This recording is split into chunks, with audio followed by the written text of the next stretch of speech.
There you go. You're rolling. Is the camera on? Yep.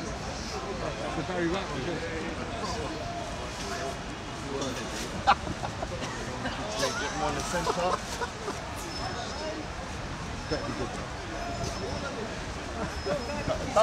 Don't feel too. Ready? No, we're not rolling.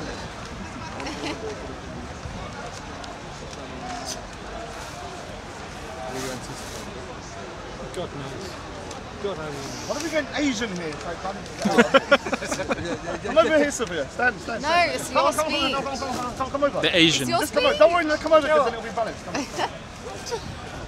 A person as sweet as you should be eating. Alright, so.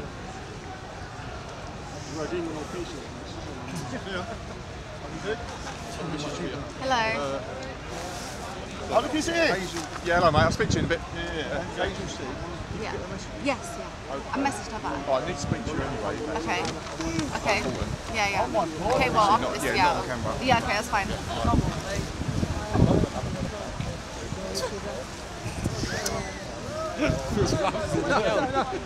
It's going to be bloody dark before he starts.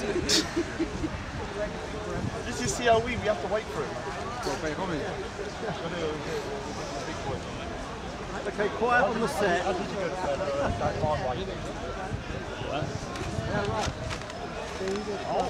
Oh, right. Contact DJ Rizza. Sound like you should be in our kids for a second.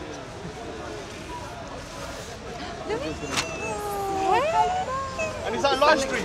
Don't see I'm here all day. Oh, well. Is it live streaming that one? Right, so... Like a giant next to you. Everybody's a giant next to me. Let's trigger them, let's trigger them. I'll just give my speech today. Alright, so that was time. That was time. He's fine. He's fine. More than fine. Don't mention that name here. You crazy. Let's start. Alright, so is it starting? Is it?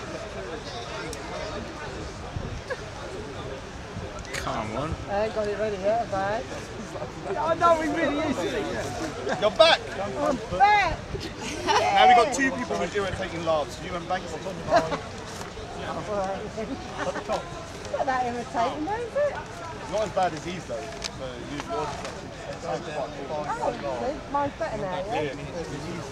Oh, that's all right then. What's going on? Is it ready? Rolling? Alright, so last week I had the Veterans Against Terrorism coming down. Big up to the Veterans Against Terrorism and Richard Inman in particular. I really appreciate your support. Last week wasn't about us coming down here to kind of cause trouble. It was just to show that Speaker's Corner belongs to everybody. And you didn't hear my speech, but that wasn't the point. The point was to give the speech and be able to do the speech without getting stopped. And I did it. So what I'm going to do today is I'm going to read the full speech and I'll do it from beginning to end. It's going to touch upon two subjects. Obviously about the bullying that's been happening at Speaker's Corner, but also about being British. And I didn't plant him here. He was here. I didn't get him here for today. So I'll read the speech. So it's going to be around 10 minutes, so prepare. So since the 16th of September, 5 weeks ago, I've been protesting nearly every Sunday at this spot over the bullying and intimidation at Speaker's Corner. But today is the end of my protest. That was last week.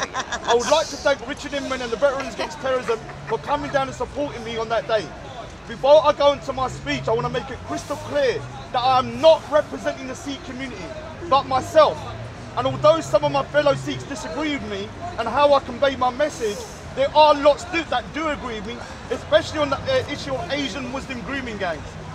I know after this speech I'll be called the usual derogatory insults like Uncle Tom, Coconut, Bounty Bar, Traitor, etc. by the usual suspects, and that I'm being used by the right as a token Sikh. To them I say this: nobody apart from my mum can control me or make me do something I don't want to do. Not Tommy Robinson, not Richard Inman, not the DFLA, not the FLA or even the Sikh community. Whatever I do is my choice, through my own free will. And if I felt any of these people or organisations were racist or went against my moral principles, I will condemn them and call them out publicly. So why did I start the protest? Speaker's Corner has been around since 1872 and is a landmark and cornerstone for free speech in the UK. It has had extremely controversial and world-changing speakers like Lenin, Karl Marx, George Orwell, etc. with few incidents. But over the last 2 years, Speaker's Corner has slowly been reduced to a place where free speech is being suppressed by bullying, intimidation and violence. Due to time constraints, I cannot describe how it got to this point, but the last 6 weeks has seen the culmination of all that is wrong erupt. The catalyst for this was Tan's speech and controversial behaviour on the 9th of September. Looking at me. I totally condemn Tan's behaviour and racist language. And although I strongly disagree with him, he still had the right to express himself without threats of violence or intimidation. After Tan was escorted at Speaker's Corner, things turned nasty and a witch hunt ensued. And over the course of the day, people were bullied, intimidated, threatened with violence, and in some cases actually assaulted like Callum from Titans TV. Others were bullied into apologies, and some women were surrounded like Louise, intimidated and harassed. This is unacceptable and can never be condoned. I never apologised. Due to this, over the following week I was harassed and received threats of violence that I would be removed from the park by force if I did not apologise. I stood firm and came to Speaker's Corner at this spot the following Sunday to protest, where I remained till that day. My aim was to highlight the bullying and intimidation and the forced implementation of religious blasphemy laws in relation to criticising certain ideologies like Islam. Throughout the day I was harassed and received threats to leave Speaker's Corner and apologise. I refused and repeated my catchphrase, "I ain't paying that bullshit, Jizzy, you're mad." In response, this phrase, although humorous, has a serious meaning behind it. The jizya tax is a protection tax under Sharia law, which is to subdue and demean the Muslims or non-Muslims or kuffars into submission. Under Sharia, the payment is money, but under Speaker's Corner Sharia, the payment is apologies, begging for forgiveness, and shutting your free speech. After hours of abuse and threats, I was escorted out of Speaker's Corner by the police for my own safety, followed by a baying mob and taken to safety. How many more pages? Don't worry. For the mindless mob, this was a victory. In reality, they had lost, as this only strengthened my resolve to come back and express my freedom of speech through protesting. Over this time, you might have seen my chessboard and Connect 4 set up with the slogan, "I am playing chess and you're playing Connect 4." This might seem like the behaviour of a madman, but the message was simple, which is my game plan was sophisticated and 10 steps ahead, which is akin to playing chess, and in comparison, the violent savage mob's game was as simplistic as playing Connect 4. I was called a misfit, a beta male, a weirdo.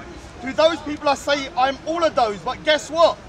You're ultimately going to lose to this misfit, beta male and weirdo, as intimidation, bullying and violence will only get you so far before you're exposed for the bullies that you are. The biggest hypocrisy though is a reason for me and others being forced out of the park as hate preachers. For me, it was highlighting the Asian Muslim grooming gangs, extremism, terrorism and other issues that affect us all. These issues are real, but now we have come to the ludicrous and sad point in the UK where facts are now classified as hate facts. I want to ask the individuals that want me out of Speaker's Corner for being a hate preacher, do they also want their fellow brothers out? As a hypocrisy of calling me a hate preacher when there are individuals here that condone terrorism, extremism and hatred is mind-blowing. Ask yourself this, is it hate speech when Muslims openly support a barbaric legal system like Sharia law that calls for the execution of apostates, homosexuals, transgenders, blasphemers, adulterers, etc., with actual real-life consequences that are truly hateful, like chopping off heads and hands and throwing gays off buildings and stoning adulterers? Is that not hate speech? No.